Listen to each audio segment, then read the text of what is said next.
वो हमें दे, मैं आपको गारंटी करता हूं कि हम एक्शन लेंगे। और এবার যোগ দিচ্ছেন ইমরান খান, কপালে বাজ মোদির।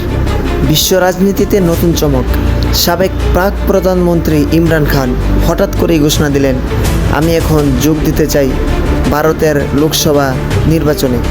খবর ছড়াতেই শুরু হলো হুলস্থল। দিল্লি থেকে লাহোর, করাচি থেকে কলকাতা, সবার মুখে এখন একটাই প্রশ্ন, ইমরান এখন মোদির কপালে বাজ। ভারতীয় রাজনীতিতে প্রবেশের আগে ইমরান জানালেন, আমি ক্রিকেট দিয়ে শুরু করেছি, রাজনীতি করেছি, এখন চাই বলিউডে হিরো হতে। আগে মোদিকে হারাই, পরে শোলের রিমকে গব্বরের চিত্র করব। ওইদিকে মোদির শিবিরে চলছে জরুরি বৈঠক। নাম প্রকাশে অনিচ্ছুক এক নেতা বললেন, আমরা ভাবছিলাম রাহুলই যথেষ্ট, এখন আবার পাকিস্তান থেকেও প্রতিযোগী আসছে। বিশ্লেষকরা বলছেন, এই নির্বাচনে যদি ইমরান জিতে যায় তবে আগামী বিশ্বকাপেও হয়তো ভারত পাকিস্তান মিলে একটা দল বানিয়ে ফেলবে।